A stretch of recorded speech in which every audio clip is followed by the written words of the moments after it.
ایک یتیم بچے کی انتہائی دردناک داستان۔ میں ایک گھر کے قریب سے گزر رہا تھا کہ اچانک مجھے گھر کے اندر سے ایک 10 سالہ بچے کے رونے کی آواز آئی۔ آواز میں اتنا درد تھا کہ مجھے مجبورنہ گھر میں داخل ہو کر معلوم کرنا پڑا کہ یہ 10 سالہ بچہ کیوں رو رہا ہے۔ اندر داخل ہو کر میں نے دیکھا کہ ماں اپنے بیٹے کو آہستہ سے مارتی اور بچے کے ساتھ خود بھی رونے لگتی۔ میں نے آگے ہو کر پوچھا، بہن کیوں بچے کو مار رہی ہو جبکہ خود بھی روتی ہو؟ اس نے جواب دیا کہ بھائی آپ کو تو معلوم ہے کہ اس کے والد اللہ کو پیارے ہو گئے ہیں اور ہم بہت غریب بھی ہیں۔ میں لوگوں کے گھروں میں مزدوری کرتی ہوں اور اس کی پڑھائی کا مشکل سے خرچ اٹھاتی ہوں۔ یہ کم بخت اسکول روزانہ دیر سے جاتا ہے اور روزانہ گھر دیر سے آتا ہے۔ جاتے ہوئے راستے میں کہیں کھیل کود میں لگ جاتا ہے اور پڑھائی کی طرف ذرا بھی توجہ نہیں دیتا، جس کی وجہ سے روزانہ اپنی اسکول کی وردی گندی کر لیتا ہے۔ میں نے بچے اور اس کی ماں کو تھوڑا سمجھایا اور چل دیا۔ ایک دن صبح صبح سبزی منڈی کچھ سبزی وغیرہ لینے گیا تو اچانک میری نظر اسی 10 سالہ بچے پر پڑی جو روزانہ گھر سے مار کھاتا تھا۔ کیا دیکھتا ہوں کہ وہ بچہ منڈی میں پھر رہا ہے اور جو دو کہیں تاج اپنی دکانوں کے لیے سبزی خرید کر اپنی بوریوں میں ڈالتے تو ان سے کوئی سبزی زمین پر گر جاتی اور وہ بچہ اسے فوراً اٹھا کر اپنی جھولی میں ڈال لیتا۔ میں یہ ماجرہ دیکھ کر پریشانی میں مبتلا ہو رہا تھا کہ چکر کیا ہے۔ میں اس بچے کو چوری چوری فالو کرنے لگا۔ جب اس کی جھولی سبزی سے بھر گئی تو وہ سڑک کے کنارے بیٹھ کر اونچی اونچی آوازیں لگا کر اسے بیچنے لگا۔ منہ پر مٹی گندی وردی اور آنکھوں میں نمی کے ساتھ ایسا دونک انداز زندگی میں پہلی بار دیکھ رہا تھا۔ دیکھتے دیکھتے اچانک ایک آدمی اپنی دکان سے اٹھا جس کی دکان کے سامنے اس بچے نے ننھی سی دکان لگائی تھی۔ اس شخص نے آتے ہی ایک زوردار پاؤں مار کر اس ننھی سی دکان کو ایک ہی جھٹکے میں ساری سڑک پر پھیلا دیا اور بازو سے پکڑ کر اس بچے کو بھی اٹھا کر دھکا دے دیا۔ ننھا دکاندار آنکھوں میں آنسو لیے دوبارہ اپنی سبزی کو اکٹھا کرنے لگا اور تھوڑی دیر بعد اپنی سبزی کسی دوسری دکان کے سامنے ڈرتے ڈرتے لگا لی۔ بھلا ہو اس شخص کا جس کی دکان کے سامنے اب اس نے اپنی ننھی دکان لگائی۔ اس شخص نے اس بچے کو کچھ نہیں کہا۔ تھوڑی سی سبزی تھی، جلد ہی فروخت ہو گئی اور وہ بچہ اٹھا اور بازار میں ایک کپڑے والی دکان میں داخل ہوا اور دکاندار کو وہ پیسے دے کر دکان میں پڑا اپنا اسکول بیگ اٹھایا اور بنا کچھ کہے اسکول کی جانب چل دیا۔ میں بھی اس کے پیچھے پیچھے چل رہا تھا۔ جب وہ بچہ اسکول گیا تو 1 گھنٹہ دیر ہو چکی تھی، جس پر اس کے استاد نے ڈنڈے سے اسے خوب مارا۔ میں نے جلدی سے جا کر استاد کو منع کیا کہ یتیم بچہ ہے، اسے مت مارو۔ استاد فرمانے لگے کہ سر یہ روزانہ 1 گھنٹہ دیر سے آتا ہے، میں روزانہ اسے سزا دیتا ہوں کہ ڈر سے اسکول ٹائم پر آئے اور کئی بار میں اس کے گھر بھی پیغام دے چکا ہوں۔ بچہ مار کھانے کے بعد کلاس میں بیٹھ کر پڑھنے لگا۔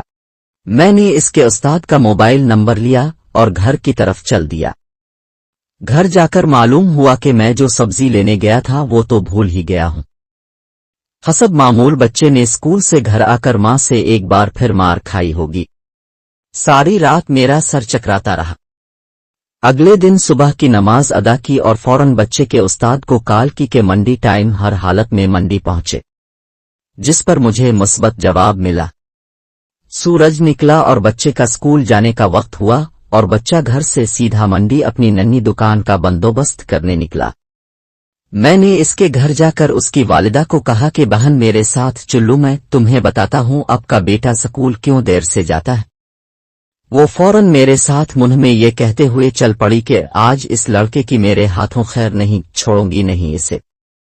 آج منڈی میں لڑکے کا استاد بھی آ چکا تھا۔ ہم تینوں نے منڈی کی 3 مختلف جگہوں پر پوزیشنیں سنبھال لے اور ننھی دکان والے کو چھپ کر دیکھنے لگے۔ حسب معمول آج بھی اسے کافی لوگوں سے جھڑکیں لینی پڑیں اور آخر کار وہ لڑکا اپنی سبزی فروخت کر کے کپڑے والی دکان کی طرف چل دیا۔ اچانک میری نظر اس کی ماں پر پڑی تو کیا دیکھتا ہوں کہ بہت ہی درد بھری سسکیاں لے کر زاروں قطار رو رہی تھی اور میں نے فوراً اس کے استاد کی طرف دیکھا تو بہت شدت سے اس کے آنسو بہ رہے تھے۔ دونوں کے رونے میں مجھے ایسا لگ رہا تھا جیسے انہوں نے کسی مظلوم پر بہت ظلم کیا ہو اور آج ان کو اپنی غلطی کا احساس ہو رہا ہو۔ اس کی ماں روتے روتے گھر چلی گئی اور استاد بھی سسکیاں لیتے ہوئے اسکول چلا گیا۔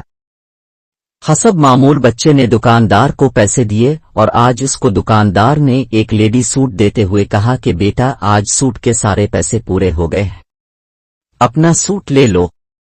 بچے نے اس سوٹ کو پکڑ کر اسکول بیگ میں رکھا اور اسکول چلا گیا۔ آج بھی 1 گھنٹہ لیٹ تھا، وہ سیدھا استاد کے پاس گیا اور بیگ ڈیسک پر رکھ کر مار کھانے کے لیے پوزیشن سنبھال لی اور ہاتھ آگے بڑھا دیے کہ استاد ڈنڈے سے اس کو مار لے۔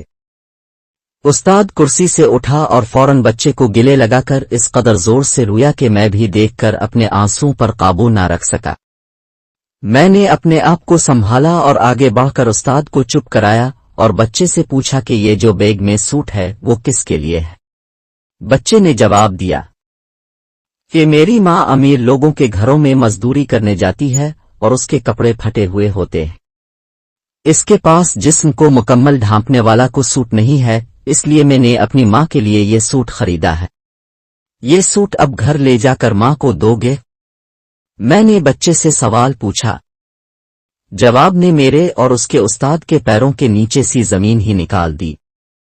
بچے نے جواب دیا، نہیں انکل جی، چھٹی کے بعد میں اسے درزی کو سلائی کے لیے دے دوں گا اور روزانہ تھوڑے تھوڑے پیسے جمع کر کے سلائی دوں گا، جب سلائی کے پیسے پورے ہو جائیں گے تب میں اسے اپنی ماں کو دوں گا۔ استاد اور میں یہ سوچ کر روتے جا رہے تھے کہ ابھی اس معصوم کو اور منڈی جانا پڑے گا اور لوگوں سے دھکے کھانے پڑیں گے اور ننھی دکان لگانی پڑے گی۔ آخر کب تک غریبوں کے بچے ننھی دکانیں لگاتے رہیں گے؟ آخر کب تک؟ کب تک ہم اپنے جیسے ہی انسانوں کو ان کے جائز حقوق کے بھی غاصب بنے رہیں گے اور ان کے حقوق کی تباہی لاتے رہیں گے؟ پتہ نہیں ہم کیسے مسلمان ہیں۔ پوسٹ پڑھ کر ری ایکٹ ضرور کیا کریں تاکہ ہم اگلی پوسٹ آپ کی خدمت میں جلدی پیش کر سکیں۔